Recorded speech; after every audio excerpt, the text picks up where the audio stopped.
I slipped into the dining room hoping tonight would be different. Maybe just one dinner where I didn't feel invisible. Michael was already there, smirking like he owned the world, and Dad clapped him on the back. "Alex, grab a plate," Dad said without looking up from Michael's stories about his new promotion. "Thanks," I muttered, trying not to choke on the lump in my throat. Promotion. Michael's voice had that infuriating pride. "Yeah, they finally realized I'm the real talent around here." I forced a laugh. "Congratulations, Michael. That's great." Mom cut in, voice sharp, a smile that didn't reach her eyes. "And Alex? How's your little project coming along? Still trying, I hope?" I froze. "It's going okay, Mom." "Going okay?" she echoed almost mockingly. "That sounds like mediocrity. I hope you're not expecting any awards anytime soon." I felt my stomach twist. The words weren't new, but tonight they hit harder. Michael leaned back in his chair, smug. "See, Mom? I told you he'd never match me." I swallowed. "I'm doing my best." Rachel had called earlier, checking in. I should have just stayed home with her. Her voice over the phone was warm, reminding me that someone actually believed in me. But I couldn't escape the dinner. I never could. Dad laughed loudly at Michael's joke, slapping him on the shoulder. "That's my boy. Always ahead of the game." "And Alex," Mom added, eyes narrowing like a cat ready to pounce, "maybe one day you'll catch up. Or not. Who knows?" I clenched my fists under the table. I just want to finish school and maybe start my project next year." Michael snorted. "Next year? That's cute, little brother. You're always so slow." I opened my mouth to say something sharp but closed it again. Words wouldn't help here. They never did. The relatives had started to notice, whispering. Aunt Karen gave me a polite smile, but her eyes quickly darted to Michael. Uncle Frank patted him on the back. "Proud of you, Michael. Real proud." "And me? Invisible. Always invisible." Mom jabbed her fork into her salad. "You see, Daniel, some of us are born to lead, some are born to follow. Alex, you clearly follow." I felt my chest tighten. I don't think I'm just a follower."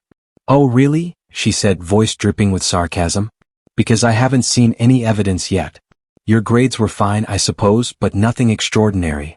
Michael leaned over, whispering loud enough for me to hear, "She's right, you know. Good grades, sure. But nothing impressive. That's why Dad and Mom like me more." I wanted to disappear. To sink into the floor. Instead I muttered, "I'll show you someday, something real." "Someday?" Mom laughed. "We'll see, Alex. But don't get your hopes too high.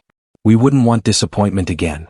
The dinner continued, Michael dominating every conversation, Dad laughing at all his jokes, Mom silently cutting me down with little comments, and me.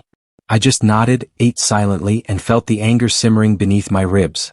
Rachel's words from earlier came back to me, "Don't let them define you." I kept that thought like a shield. I wouldn't fight tonight. I wouldn't argue. But inside something started to shift. A tiny spark that whispered, "One day they'll see." Michael smirked, glancing at me. "Don't look so glum, little brother. Maybe someday you'll be worth noticing." I forced a smile, but it didn't reach my eyes. "Maybe," I said softly, almost to myself. Dinner ended, the family chatting and laughing around me, and I realized something new. The sting of invisibility hurt less than before, replaced by something sharper. Determination.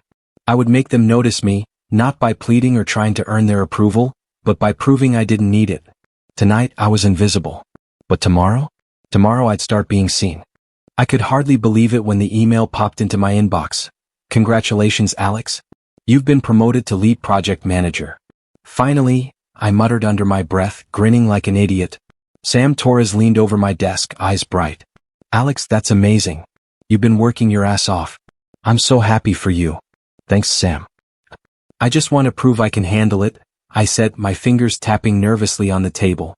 She laughed softly. "No one doubts you. Just don't let Michael steal your thunder." I froze. Michael. I hated that his name even sent a twitch of anger through me. "He won't," I said more firmly than I felt. 2 days later, I walked into the boardroom, presentation ready. I'd stayed up all night, double-checking every number, every chart, every proposal detail. Michael smiled from the corner, that irritatingly calm smile of his. "Ready to see the masterpiece?" I whispered to Sam. "You're going to crush it," she replied. The room filled with the usual board members. I began presenting. Slide by slide, I explained our project strategy, emphasizing growth, market trends, revenue projections. The first 10 minutes went perfectly. Then the questions came. Alex, these figures, are these accurate? Asked Mr. Henderson, squinting at the spreadsheet. Yes, sir. I double-checked all the numbers, I said, a knot tightening in my chest. Because it seems, some numbers don't match the market reports, he said, flipping through a file. I frowned. I don't understand. I ran these myself. Michael leaned forward, voice smooth. Well, Alex, I thought I'd help with the projections, but maybe something got lost in translation. It happens. Michael, I said, my voice sharp. I didn't ask for. Oh, I know. Just trying to make sure we're all on the same page, he said, the smirk lingering. By the end of the meeting, the board's expressions had shifted. Murmurs filled the room. Incompetence, mismanaged data, could be a liability. I wanted to scream. It's not true. I did this myself. Mr. Henderson shook his head. Alex, we appreciate your effort, but we can't take this risk. Effective immediately, your position is terminated. I stared at the paperwork like it was a joke. This has to be a mistake. Michael clapped slowly. Congratulations, little brother. I guess some things just aren't meant for you. The room emptied around me, whispers trailing. Sam caught my arm in the hallway. Alex, I'm so sorry. I didn't see this coming. I trusted him, I said, voice breaking. Michael, I thought he cared. Sam's hand squeezed mine. He's never cared. Not for you, not for anyone who isn't him. You can't let him win, Alex. Promise me you won't. I don't know, I admitted, my chest tight, vision blurring. It hurts too much. You're stronger than this, Sam said firmly. I've seen it. You're not going to let him crush you. Not ever. I nodded, though the ache didn't fade. Later, I sat on my apartment couch, staring at the ceiling. Every betrayal, every belittlement from my family, everything Michael had done, now it all made sense. And yet, I couldn't stop thinking. How had he done this? How had he sabotaged me so completely? The phone buzzed. Dave Harper. Alex, you okay? No, I said honestly. I got fired today. Michael, he sabotaged me. There was a pause. I'm sorry, Dave said quietly. That's horrible. But maybe it's a chance. You're smart, Alex. You just need the right direction. I don't know where to start, I admitted. Everything feels ruined. No, Dave said firmly. Everything is a lesson. You can rebuild. You're capable of more than Michael will ever be. I can help you. I felt a flicker of hope. Really? Absolutely. But first, you need to stop feeling sorry for yourself. Channel that anger. Use it. I sank back into the couch, exhaustion and emotion crashing over me. Sam's words, Dave's encouragement, they felt like lifelines. I clenched my fist. I won't let him win. Not this time. The betrayal stung, but beneath it, something ignited. I would rise. I would make them see that I wasn't just the invisible son. Not anymore. Michael might have stolen this victory, but I was already planning the next one. Every small betrayal, every sneer from him, every family comment, I would remember it all. Sam texted me later, dinner tomorrow? You need to eat something, even if it's just to remember you're still Alex Carter. I smiled faintly. Thanks, I typed back. I'll be there. I need the reminder. Alone that night, I looked at the ceiling again. Betrayal. Humiliation. But also clarity. I wasn't weak. I wasn't invisible. Not anymore. Tomorrow the work would begin. And Michael would see me rise, whether he liked it or not. I woke up in my tiny apartment, sunlight slicing through the blinds, and stared at the ceiling. The silence was deafening. No calls, no congratulations, just the weight of failure pressing down. Rachel's text from last night blinked on my phone. You're stronger than this. Don't let him win. I reread it a dozen times, but it did little to lift the knot in my chest. Stronger than this? I muttered.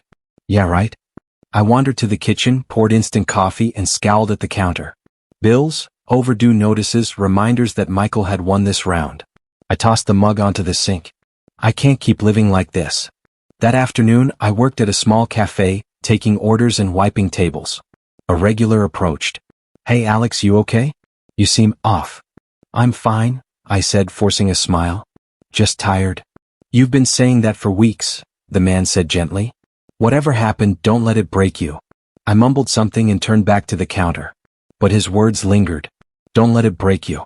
That evening, I dug out my journal, the one I'd abandoned months ago. I flipped it open, pen in hand. Michael betrayed me. Mom and Dad, They'd never notice me anyway.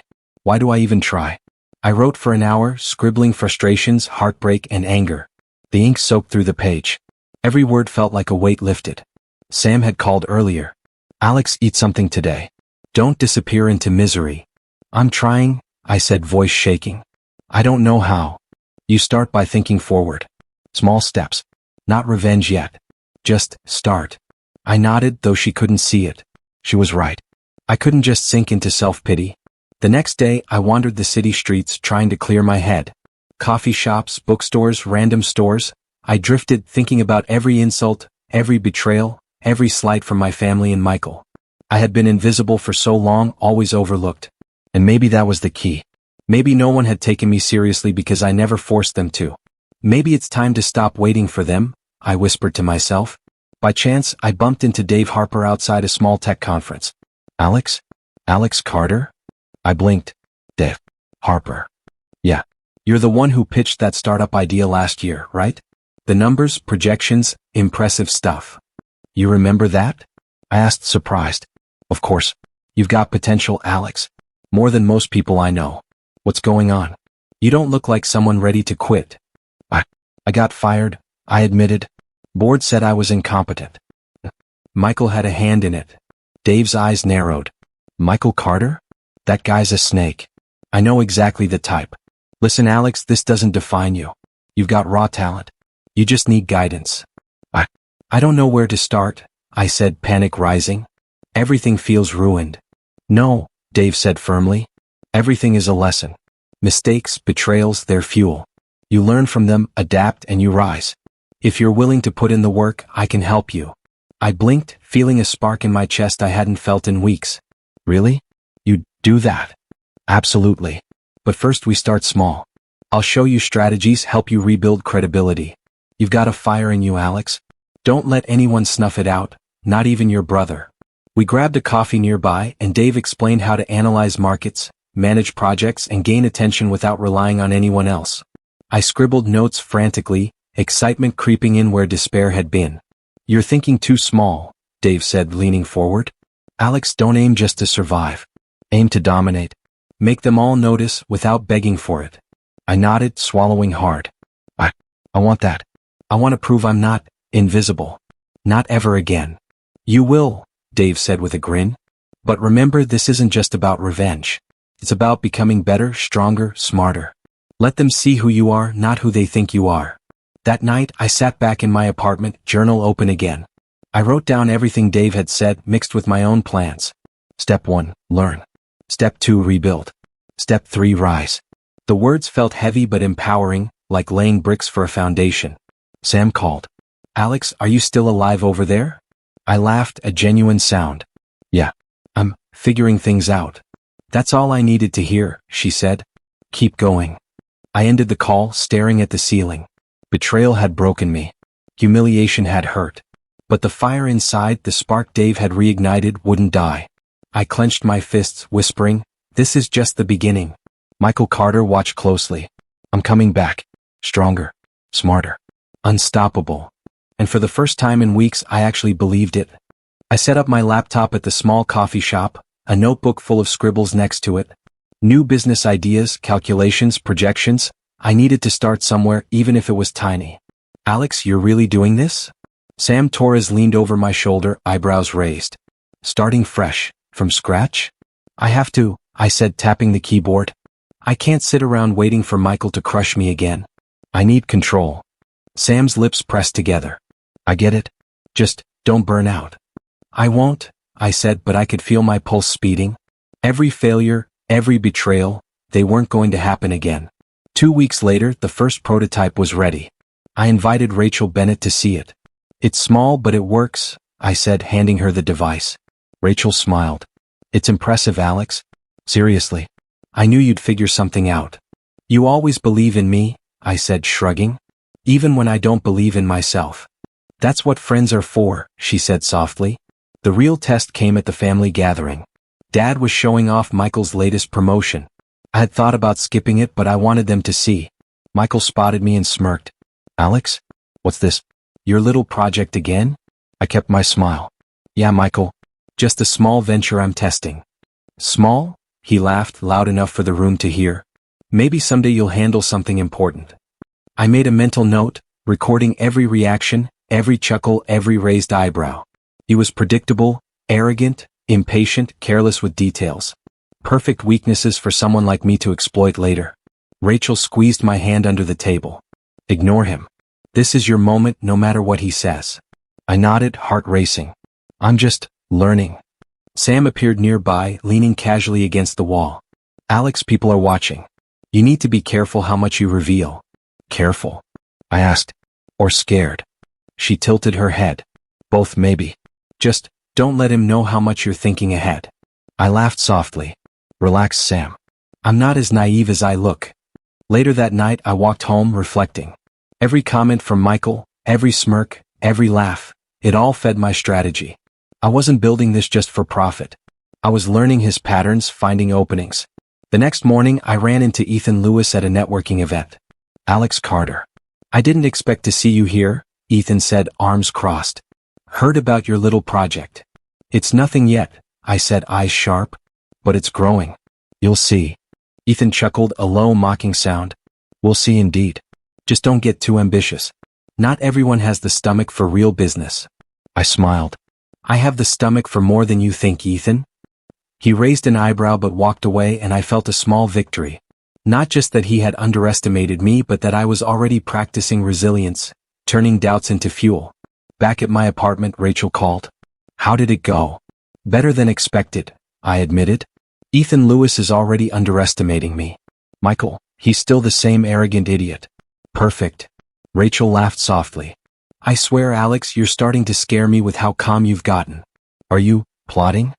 Maybe, I said, smiling faintly. But it's careful plotting. Calculated. No rushing. You always were smart, she said. Just, don't lose yourself in this. Revenge is tempting, I know, but remember why you're doing this. I know, I said, gripping the notebook. I'm doing this for me. Not for them. Not for Michael. For me. The next few weeks blurred into a rhythm. Coffee shops, meetings, calls, prototypes, presentations. Every interaction with Michael, every slip from Ethan Lewis, every subtle critique from Sam, I recorded it all, analyzed it, turned it into lessons. I started seeing patterns, weaknesses, and opportunities. My mind felt sharper, more focused than it had in years. The humiliation, the betrayals, they weren't scars anymore. They were tools. Rachel would check in regularly. Alex, don't forget to eat, she'd say. You're obsessed, but I like seeing you this driven. I need it, I said. I can't waste another second. Every move counts. One evening I reviewed all my notes. Michael mocked me, thinking I'd never build anything meaningful. Ethan Lewis doubted my ambition. Sam? Well, Sam's loyalties were uncertain. That uncertainty made me cautious, but it also sharpened my instincts. I whispered to myself, a grin creeping across my face. They think I'm small. Weak. Invisible. Perfect. They'll see soon enough. Every step I take now is building the foundation, and I won't stumble this time. The first steps to power were small, invisible, silent, but deliberate, and I felt alive again for the first time in months. I had started feeling like I was gaining ground. My prototype was getting attention, and investors were showing interest. I thought I could finally breathe. Then the email came. Sam Torres. Alex, I thought you'd want to know. Someone else is already pitching your ideas. Sorry. My hands shook as I read the words. My ideas, my hard work were out there, exposed. I slammed the laptop shut. Sam, I muttered, pacing my apartment. Why would you? My phone buzzed. Rachel Bennett. Alex? Are you okay? No, I admitted, my voice tight. Sam, she leaked everything. My plans, my pitch, it's ruined. Someone stole my work. Rachel's voice softened. I'm so sorry. I thought she was on your side. She was, I said bitterly. And then, she wasn't. You can't control everyone, Rachel said gently. But you can control how you respond. I should have seen it coming, I whispered, running my fingers through my hair. All those little signs, her hesitation, those side comments, the way she always asked about my contacts. You're learning, Alex, Rachel said. Use it. Don't get blind with anger. I gritted my teeth. I'm not blind. I trusted the wrong person. Again. You can't let this break you, Rachel said firmly. You've come too far. I hung up and stared at the ceiling. Betrayal had a familiar sting. Michael. Now Sam. Every step forward seemed to trigger someone trying to pull me down. The next morning, I met with Ethan Lewis at a local networking event. He smirked. Heard about your setback. Rough day, huh? I met his gaze steadily. Yeah, but it's temporary. I'm rebuilding. Rebuilding, huh?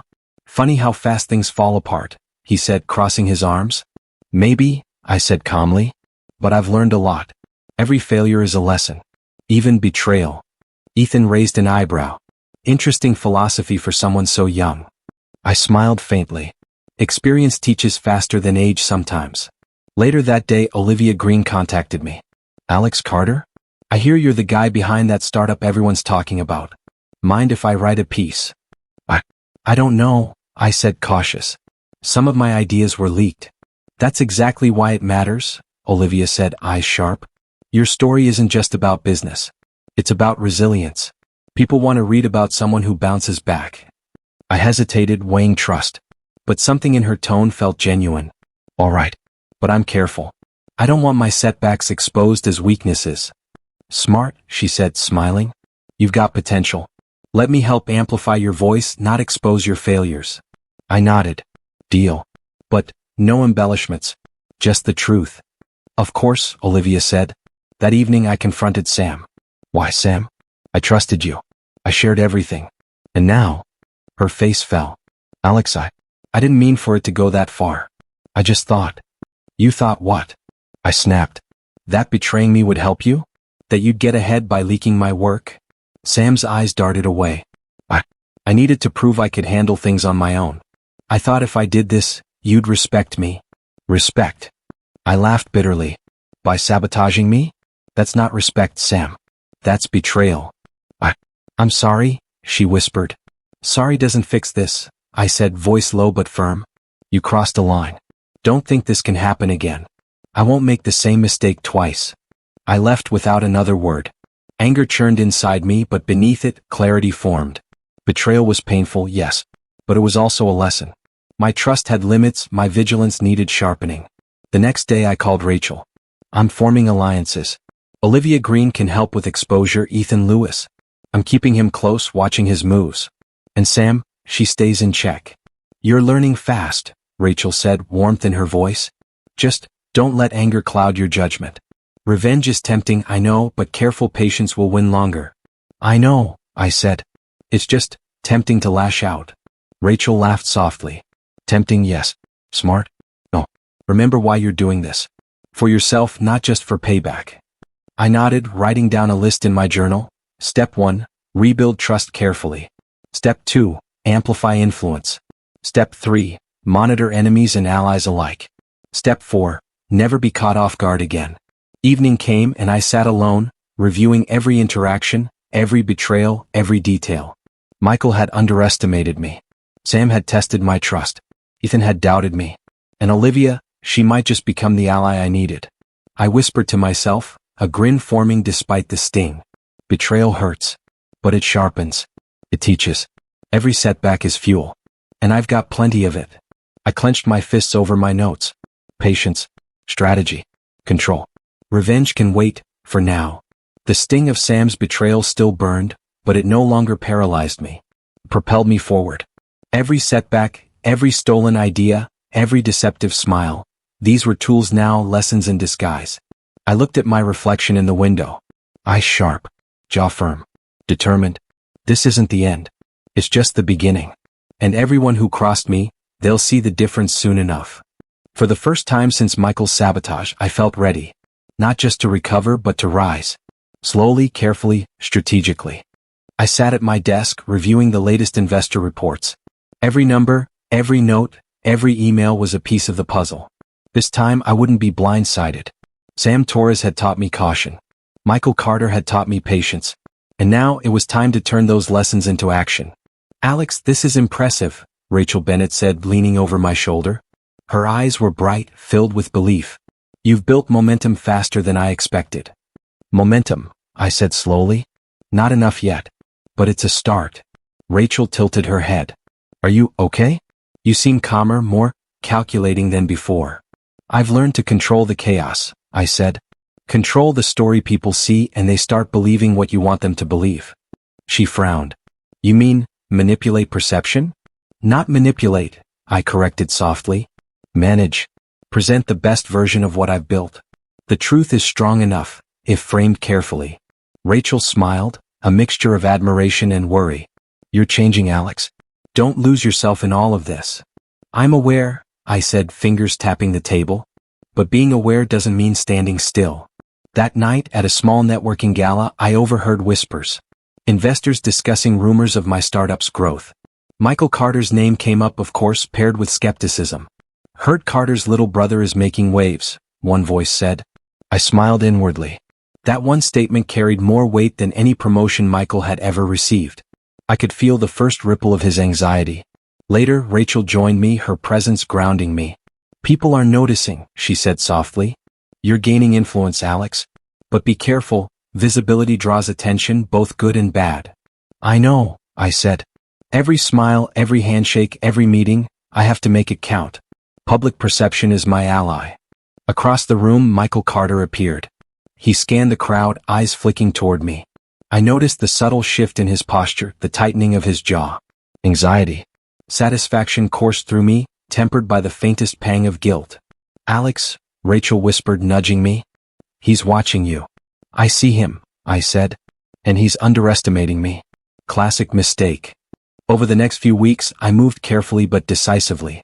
Ethan Lewis tried to undermine a meeting with subtle digs, questioning projections and strategy. Alex, are these numbers realistic? Ethan asked, tone skeptical. They are, I said calmly, handing over supporting documents. And every assumption is backed by data. If there's doubt, I encourage review. Transparency is non-negotiable. Ethan's smirk faltered. I see. Well, impressive work. I leaned back, letting the satisfaction settle. This wasn't just about proving him wrong, it was about reinforcing credibility publicly, showing control and competence. Sam Torres approached that same day, offering a tentative smile. Alex, you've grown fast. Just, don't let this success make you careless. I appreciate the advice, I said. But I've learned more from betrayal than from praise. I won't forget that lesson. Rachel called later, checking in. Alex, how do you feel? You're moving so fast. Are you happy? I hesitated, reflecting. Happy? I'm satisfied. There's a sense of control I've never felt before. But there's also a guilt. Ruthlessness creeps in subtle. I have to remind myself why I'm doing this. That's natural, Rachel said softly.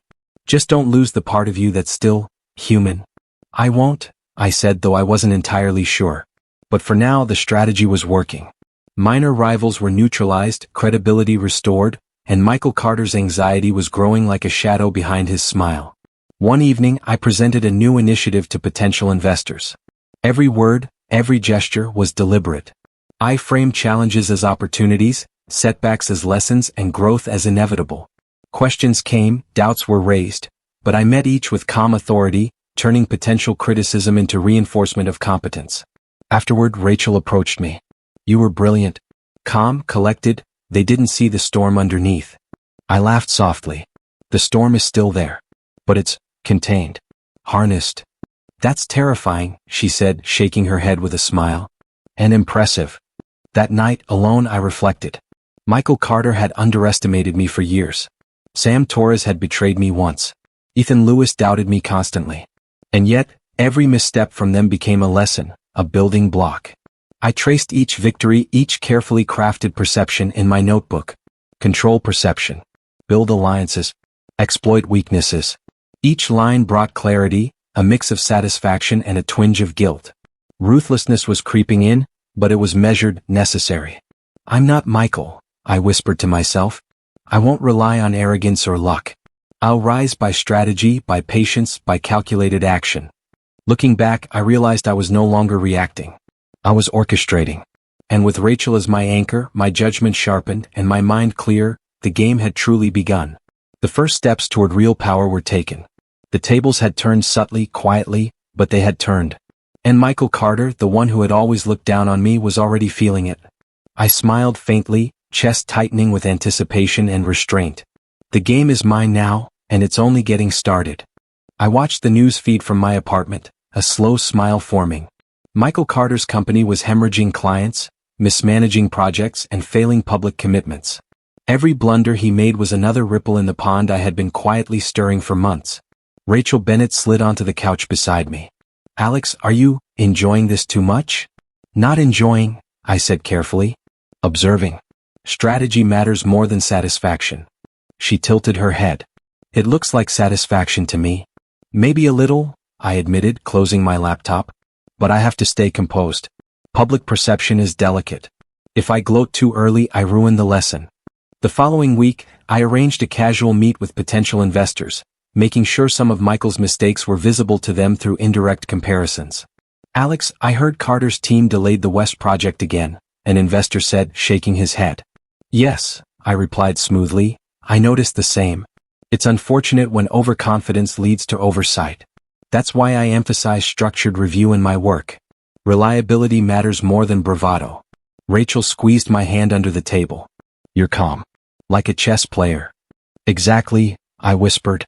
I'm moving pieces without showing the board. Michael himself appeared at a gala the next evening, unaware I'd orchestrated much of the media coverage highlighting his failures. I spotted him from across the room, chest puffed, forced charm plastered on his face. Alex, he said, striding over with that infuriating smirk. Still climbing from that little setback? Michael, I replied measured. Every setback is a lesson. I'm glad you're here tonight. It's important to see how progress looks from the outside.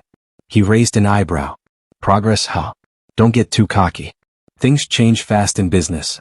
True, I said, leaning casually against the bar, but measured strategy changes things more reliably than luck or arrogance. He laughed a little too loudly. Well, good luck then. I let him leave without another word, feeling the first ripple of genuine unease from him. He never realized the storm was already gathering. The following day, I coordinated with Olivia Green to highlight my achievements in an industry piece.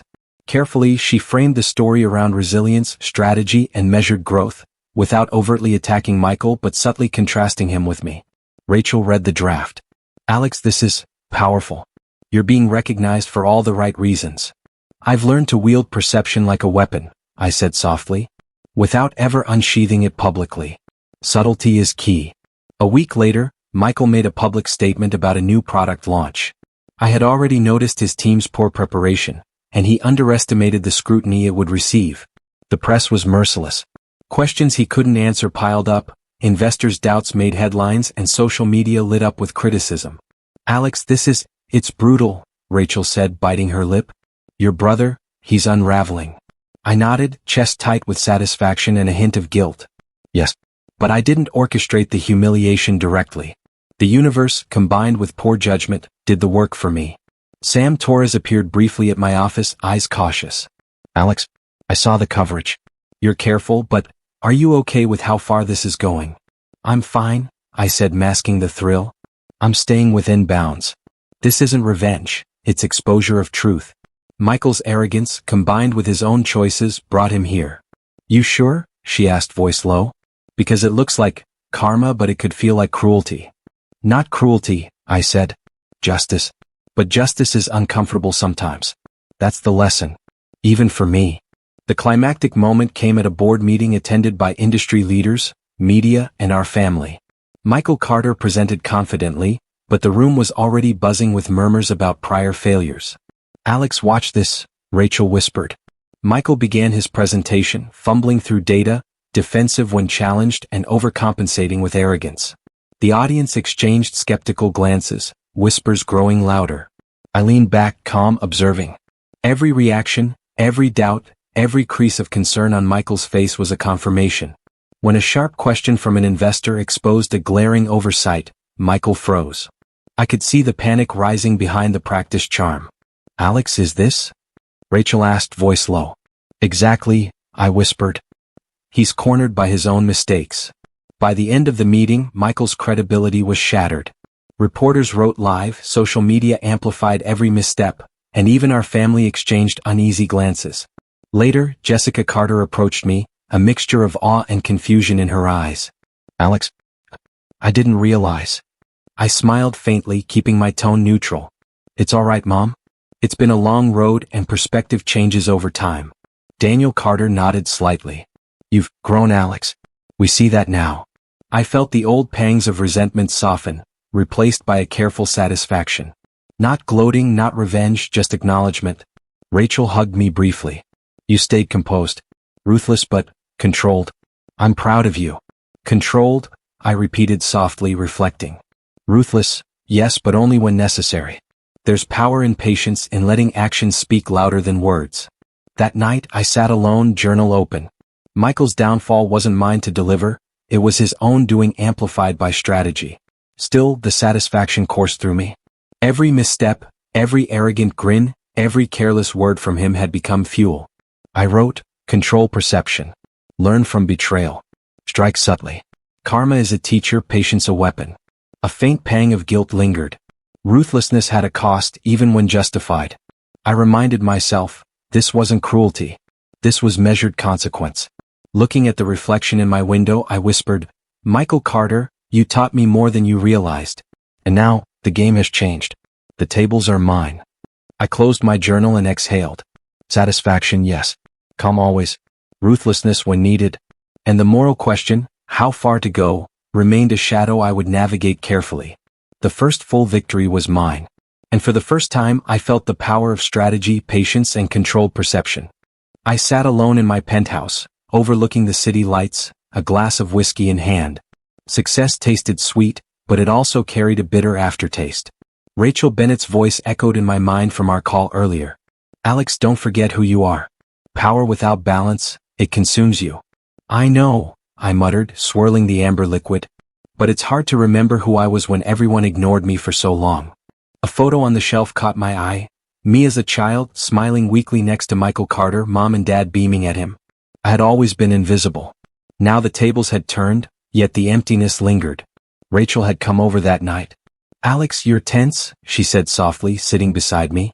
I've got everything I ever wanted, I said, trying to smile. Recognition, influence, even Michael's respect, or fear maybe. And yet, she said gently, you look like someone carrying the weight of the world. I am, I admitted. I thought revenge would feel satisfying. And it did, at first. But now I feel alone. People notice me, but no one really sees me. They see success, not the man behind it. Rachel reached for my hand. That's why you need to remember your humanity, Alex. Power without empathy is hollow. I know, I said. But empathy doesn't fix the betrayals. Sam Torres, Ethan Lewis, even Michael. Every step I took required cold calculation. I've compromised myself to get here. And you did what you had to do, Rachel said firmly. But don't let that define you. There's still time to balance ambition with heart. I leaned back, staring at the ceiling. It's strange. Everyone I once wanted attention from, Mom, Dad, they're finally noticing. Yet I barely feel anything. Satisfaction tastes hollow when it's delayed and conditional. Rachel smiled faintly. That's why I keep reminding you. Your heart can't be bought or won. You have to nurture it yourself. I looked at the old letters tucked into a drawer, handwritten notes from childhood, birthday cards Michael had taken all the praise for. Memories surged, a mix of warmth and pain. Alex, don't drown in the past, Rachel said. Those memories are part of you, but they shouldn't control the present. I can't help it, I murmured. They remind me why I had to be ruthless. Every lesson I learned, every betrayal, it shaped this version of me. But in shaping me, it also isolated me. You're not alone, Rachel said, voice firm but gentle. You have allies, friends who care. Don't ignore them in your pursuit of power. I know, Rachel. But there's a difference between presence and understanding. Michael may fear me now, but he doesn't respect the man I've become, just the influence I wield. And what about you? She asked quietly. Do you respect the man you've become? I stared at the city below, lights twinkling like stars. I respect his mind, his strategy. I admire the patience, the control.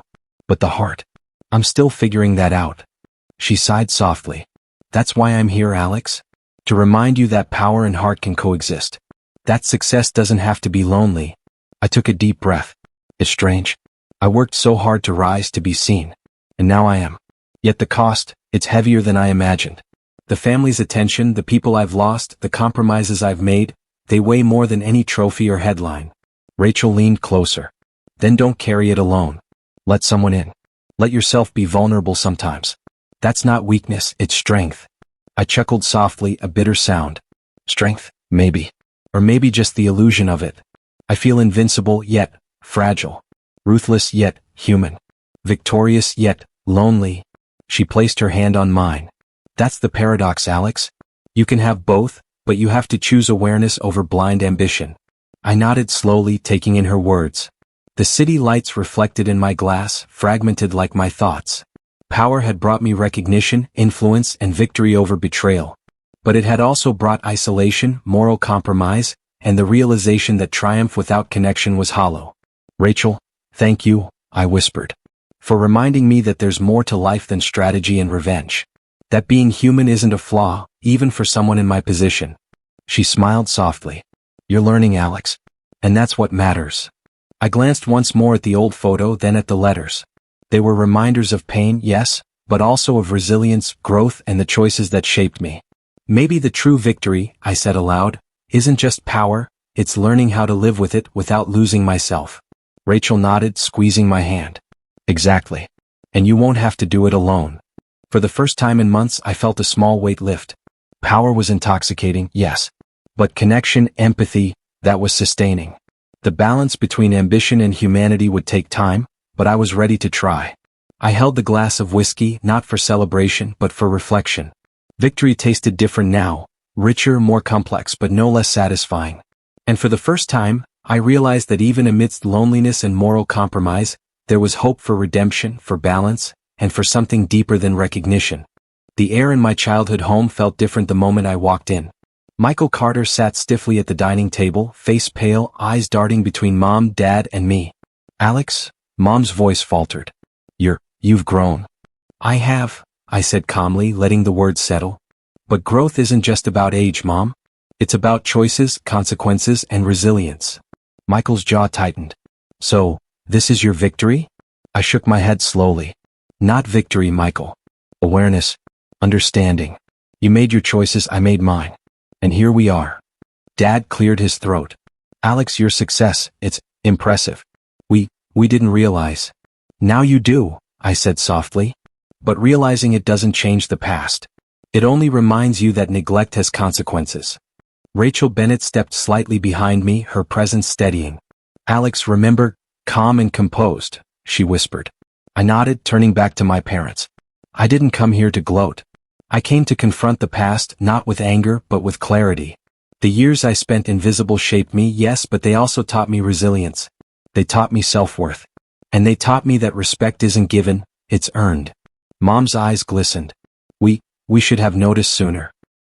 I'm sorry, Alex. I failed you. You did, I said honestly. But apologies don't change the lessons. They do, however, give context. I understand now. I understand your weaknesses and fears.